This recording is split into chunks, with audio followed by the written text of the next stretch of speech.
सुविशालं निजं देशं विशालां संस्कृतिं निजां विशालं निज साहित्यं भूयो भूयो नमाम्यहं भूयो भूयो नमाम्यहं भूयो भूयो नमाम्यहं।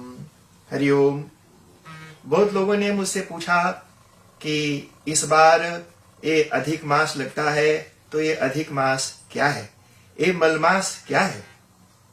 कई लोगों ने फोन किया, कहा कि महाराज वैसे तो पितर पक्ष खत्म होता था तो देव पक्ष शुरू हो जाता था, और इस बार तो पितर पक्ष खत्म होता है पर देव पक्ष शुरू नहीं होता है, तो ये क्या चक्कर है। तो मैंने कहा अच्छा भाई, अब एक एक लोगों को अब फोन पर मैं बताऊं कि अधिक मास क्या है और ऐसा क्यों है, इससे अच्छा है कि मैं यहाँ बताता हूं तो ढेर सारे लोग देख सकते हैं और उनको समझ में भी आ जाएगा कि ये अधिक मास होता क्या है। जैसा कि नाम से ही पता है जी, अधिक का मतलब होता है एक्स्ट्रा, मास का मतलब महीना, तो एक्स्ट्रा महीना हो गया। इसी को लोग मल मास कहते हैं। मल का मतलब होता है जी खराब चीज। जैसे कान में जो नहीं रहना चाहिए तो कान ने निकाल दिया तो कान का मल हो गया, नाक से जो निकल गया वो नाक का मल हो गया, मुंह से जो निकल गया वो मुंह का मैला हो गया, जो टॉयलेट से निकल गया और टॉयलेट का मैला। ऐसे जितना भी शरीर से जो चीजें हमें जिसकी जरूरत नहीं है और हमने उसको छांट दिया, निकाल दिया, किनारे कर दिया, बाहर फेंक दिया, ऐसा जो मैला चीज है उसको मल कहते हैं। तो आप सोच रहे होंगे कि भाई ये अब महीना भी मल होता है क्या, तो ये कुछ ऐसा ही है, आप इसको समझिए। हुआ यूं जी, हमारे यहाँ इस संसार में अलग अलग धर्म के लोग अलग अलग ढंग से महीनों की गिनती करते हैं। जैसे गोरे लोग अंग्रेजी में जनवरी, फरवरी, मार्च, अप्रैल इत्यादि गिनते हैं, और उनका जो है तारीख भी कोई महीना 30 दिन का, कोई महीना 31 दिन का, और आपने देखा होगा कभी जो फरवरी का महीना है 28 दिन का और कभी 29 दिन का हो जाता है। तो मतलब कभी एक दिन घट गया, कभी एक बार बढ़ भी जाता है। उसी तरह से जो हिजरी सन है जिसको इस्लाम लोग मानते हैं वो अलग है जी, उनका कैलकुलेशन अलग चलता है। उसी तरह से चाइना लोगों का चाइनीज न्यू ईयर अलग चलता है। तो अलग अलग धर्म के लोगों ने अपने अपने हिसाब और अपनी अपनी मान्यता परंपरा के हिसाब से अपने समय की गणना बनाई है। हमारे यहाँ भारत में भी अनेक हैं। वैसे 8 प्रकार के वर्षों की गणना हमारे सनातन धर्म में, हिंदू धर्म में है। उस सब मैं आपको नहीं बताऊंगा, जो अभी यहाँ जानना है सिर्फ उसी को जानते हैं। और एक चीज और मैं यहाँ पर आपको बता देना चाहता हूं, आपने देखा होगा जो गुजरात में जी वो लोग सौर मास मानते हैं, और कई बार आप देखेंगे लोग पूछते हैं कि भाई श्रावण महीना तो खत्म हो गया, लेकिन देखा कि गुजराती लोगों का श्रावण महीना अभी भी चल ही रहा है। तो ऐसा क्यों होता है? ऐसा इसलिए होता है कि 2 तरह के महीने हैं, एक को कहते हैं चांद्रमास, दूसरे को कहते हैं सौर मास। तो गुजरात में गुजराती लोग सौर मास मानते हैं। ये क्या है जी, दोनों में डिफरेंस क्या है? अंतर यह है कि एक महीना जो पूर्णिमा को पूरा होता है और दूसरा महीना जो है जो गुजराती लोग मानते हैं वो अमावस्या को पूरा होता है।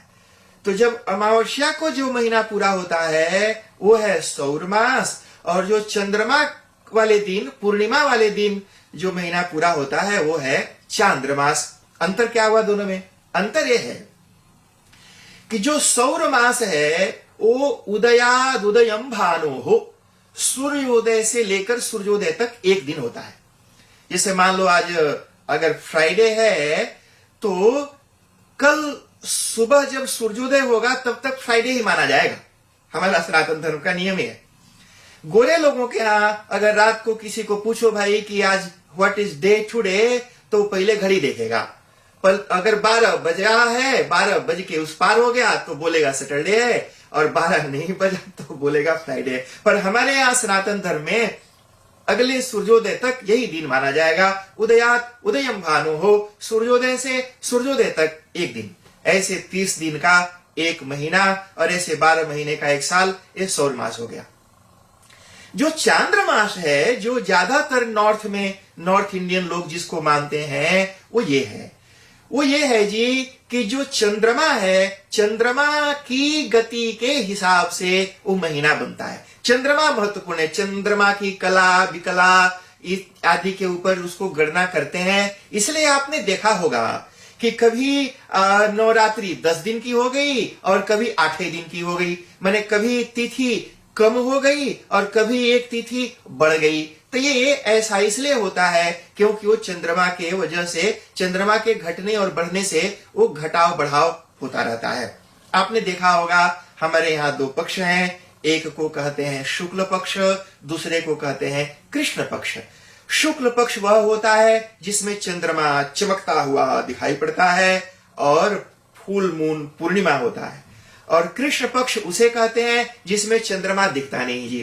तो जिस दिन फुल मून होता है, पूरा पूर्णिमा जिस दिन होता है, उसके दूसरे दिन से चंद्रमा घटने लगता है और प्रतिपदा, द्वितीया, तृतीया, चतुर्थी, पंचमी, षष्ठी, सप्तमी, अष्टमी, नवमी, दशमी, एकादशी, द्वादशी, त्रयोदशी, चतुर्दशी और अमावस्या यानी 15वें दिन जाकर के बिल्कुल अंधेरा हो जाता है। और फिर अमावस्या के दूसरे दिन से फिर प्रतिपदा से लेकर के पूर्णिमा तक धीरे धीरे करते करते बढ़ता है और पूर्णिमा के दिन पूरा पूर्णिमा ब्राइट चंद्रमा दिखाई पड़ता है। तो चलो जी, तो ये सौर मास चांद्र मास जो मैं आपको बताने वाला हूं उसको सावन वर्ष कहते हैं। तो सावन वर्ष का नियम है जी, ज्योतिष शास्त्र के अनुसार, ज्योतिष शास्त्र में ये बात बताई, यस्मिन् मासे न संक्रांति ही संक्रांति द्वयमेव वा मलमासः सविज्ञेयो मासः त्रिंशत्तमे भवेत्। इसका मतलब ये हुआ जी, हमारा जो भगवान भास्कर, भगवान जो सूर्य हैं, वो बड़े महत्वपूर्ण हैं। बिना भगवान सूर्य के दुनिया का कोई भी काल गणना हो नहीं सकता है। यानी भगवान सूर्य का बड़ा भारी इंपॉर्टेंट रोल है इसमें, जिससे सारे दिन मान और तिथि नक्षत्र योग करण वार सब में, यानी सनसेट ना हो, सनराइज ना हो तो कुछ कब कितना दिन गया कितना बीता कुछ पता ही नहीं चलेगा। तो सूर्य की संक्रांति होती है, यानी सूर्य सभी राशियों पर जाते हैं। 12 राशियां जो है, मेष, वृष, मिथुन, कर्क, सिंह, कन्या, तुला, वृश्चिक, धनु, मकर, कुंभ, मीन, इन 12 राशियों में सूर्य के संक्रमण को संक्रांति कहते हैं। और बताया कि यस्मिन मासे न संक्रांति, अर्थात जिस महीने में कोई संक्रांति न हो तो उस महीने को अधिक मास या मल मास कहा जाता है। और यह महीना 63 भवेत्, अर्थात हर तीसरे साल में आता है। 28 महीने से लेकर 36 महीने के बीच में अधिक मास आता है। तो हुआ यूं जी, जब तिथि घटने बढ़नी शुरू हो गई तो मान लो एक चैत्र का महीना है, उसमें कुछ समय एक्स्ट्रा हो गया, जो चैत्र ने नहीं लिया तो उसको निकाल के बाहर बिक दिया। उसी तरह से बैसाख ने कुछ निकाला, माघ ने, फाल्गुन, ज्येष्ठ ने, श्रावण ने, सभी ने थोड़े थोड़े समय अपने अपने अंदर से निकाल के, तो ऐसे जो समय इकट्ठा हुआ, जो सब अपने अपने अंदर से, अपने अपने हिस्से से, अपने अपने भाग से अब बाहर निकाला, वो सब बाहर निकला हुआ जो छटा हुआ, जो मल, जो अधिक जो था, वो समय मिल करके एक अधिक मास बन गया। उसी को मलमास भी कह दिया गया जी। अब जो वो मलमास है, अब नियम ये बना है कि जितने भी दिन हैं, सभी दिनों के कोई न कोई देवता है, सभी महीनों के देवता है, सभी तिथियों के देवता है। मतलब सबका कोई न कोई देवता, मतलब एक स्वामी है, एक उसका मालिक है, उसका मास्टर है, जो उस दिन को, जो उस तिथि को, जो उस पक्ष को, जो उस महीने को कंट्रोल करता है, उसको लुक आफ्टर करता है। लेकिन जब अधिक मास हुआ तो अधिक मास को किसी देवता ने स्वीकार नहीं किया। कहा कि ये तो मैला है, गंदा है, ऐसे गंदे को, मैले को, अधिक को कौन स्वीकार करेगा? तो किसी ने स्वीकार नहीं किया। तो इस अधिक मास में, मल मास में जितने भी शुभ काम हैं सब बंद हो गए। तो अधिक मास में, मल मास में कोई शुभ काम करता ही नहीं था जी। बोला कि ये तो मल मास है, इसका कोई देवता नहीं है, ये तो बड़ा गंदा है, मैला है, अशुभ है, अधिक है, अनवांटेड है। तो इसलिए इसमें कोई शुभ काम नहीं होता था। बेचारा वो मलमास, अधिक मास बड़ा दुखी हुआ। और ब्रह्म पुराण में ऐसा वर्णन आता है, मलिम लूचै समाक्रांतम सूर्य क्रांति विवर्जितम मलिम लूचम विजानीयात गर्हितम सर्व कर्मसु। कहा कि सभी कर्म में उसकी निंदा की गई, कोई भी शुभ काम उसमें नहीं किया जाना चाहिए। ये बृहन नारदीय पुराण का वचन है।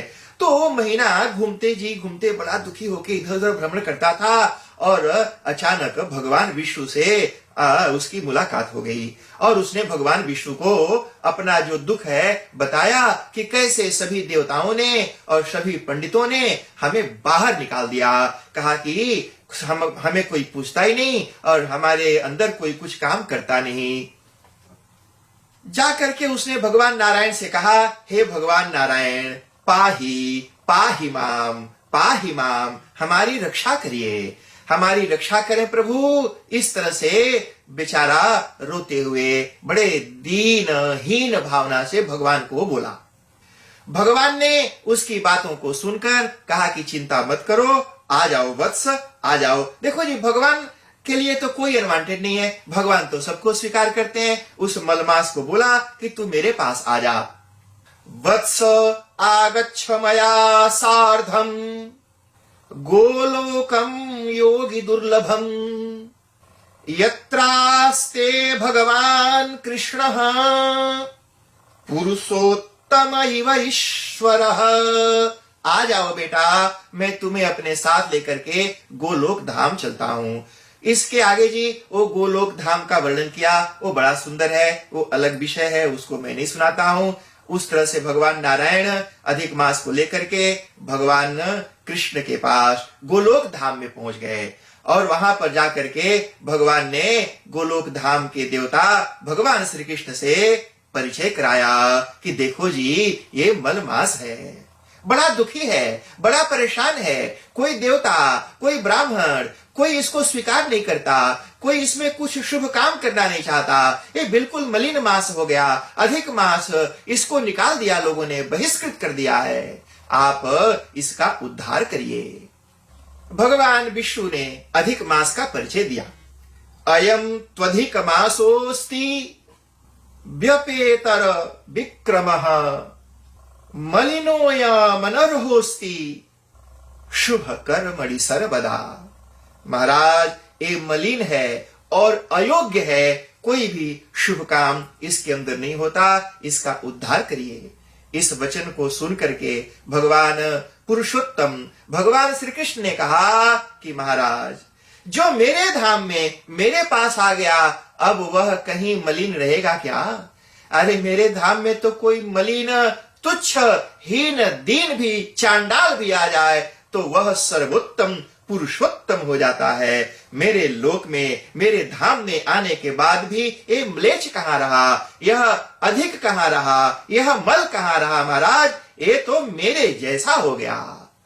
मेरे को पाने के बाद तो लोग मेरे जैसे ही हो जाते हैं, अब तो ये मेरे जैसा श्रेष्ठ मास हो गया और आज के बाद तो यह पुरुषोत्तम मास के नाम से जाना जाएगा। मैं इसको अपना नाम देता हूं, जिसको लोग मलमास कहते हैं, जिसको लोग अधिक मास कहते हैं, इसका नाम करण मैं करता हूं, मैं मेरा नाम इसको देता हूं। आज के बाद इसका नाम होगा पुरुषोत्तम मास।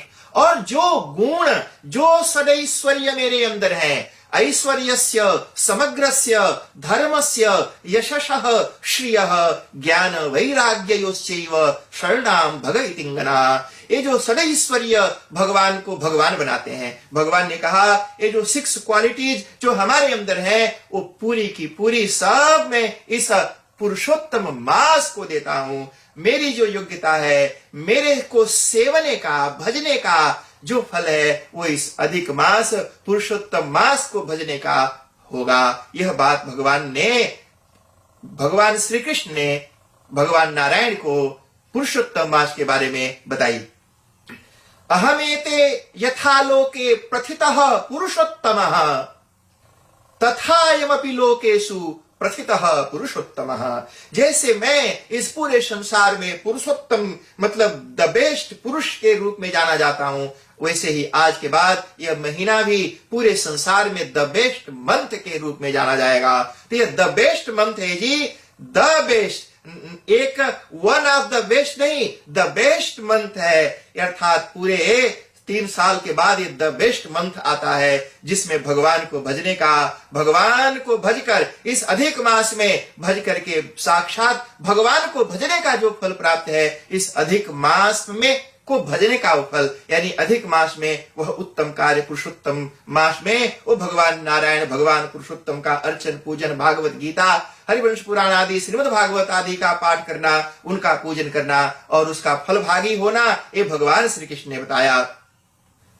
अस्मै समर्पिता सर्वे मयि ये गुणाः संस्थिताः पुरुषोत्तमेति मन्नाम प्रथितं लोकवेदयोः अहमेवास्य संजातः स्वामी मधुसूदनः। जो मेरे गुण है, जो मेरे अंदर जो शक्ति है, जो सामर्थ्य है, जो सदैश्वर्य है, वो सब मैं इस महीने को देता हूं और पूरे लोक वेद में सभी जगह सारा ब्रह्मांड मुझको पुरुषोत्तम के रूप में जानता है। आज से इस मास को भी पुरुषोत्तम के रूप में जानेगा। विधिवत सेवते यस्तु पुरुषोत्तममादरात्। भगवान श्री कृष्ण ने एक बात और बताई, कहा कि विधिवत सेवते यस्तु पुरुषोत्तममादरात् कुलम स्वकीयमुद्धृत्य मामे वैश्यत्य संशयम्। अर्थात जो इस पुरुषोत्तम मास को भजता है, इसमें पुरुषोत्तम नारायण की पूजन करता है, भगवान श्री कृष्ण का पूजन, और जो भी इस पुरुषोत्तम मास को बिल्कुल भगवान के तरह मान करके इसकी सेवा, इसकी पूजा, इसकी अर्चा, शुश्रूषा करता है, वह निश्चित रूप से मुझे प्राप्त करता है। और किसी भी महीने के बारे में इस तरह की घोषणा भगवान ने नहीं की कि इस महीना में जो करेगा वो मुझे प्राप्त करेगा, लेकिन पुरुषोत्तम मास के बारे में ये बात बताई कि जो भी इस पुरुषोत्तम मास को भजेगा वह मुझे निश्चित रूप से प्राप्त करेगा। ये बड़ा ही सुंदर अवसर आप सबको मिला है। आप सभी इस पुरुषोत्तम मास का लाभ उठाएं, उस भगवान को भज करके, उस पुरुषोत्तम मास को भज करके उस भगवान को प्राप्त कर लीजिए। अरे जिसको पाने के बाद कुछ भी पाना शेष नहीं रह जाता है। इस तरह से मैंने आपको ये पुरुषोत्तम मास के बारे में बताया। जब पुरुषोत्तम मास नहीं होता तो पितृपक्ष के इमीडिएट बाद देव पक्ष शुरू हो जाता है, लेकिन जब इस तरह से जब अधिक मास होता है तो समय थोड़ा सा आगे पीछे होते हैं और अगले साल से फिर सब अपने अपने समय के अनुसार सब कुछ हो जाता है। आप सभी को हृदय से धन्यवाद। आप सभी इसको देखें और जानें और दूसरों को भी इसके बारे में बताएं। भगवान पुरुषोत्तम आप सबका कल्याण करें। हरि ओम।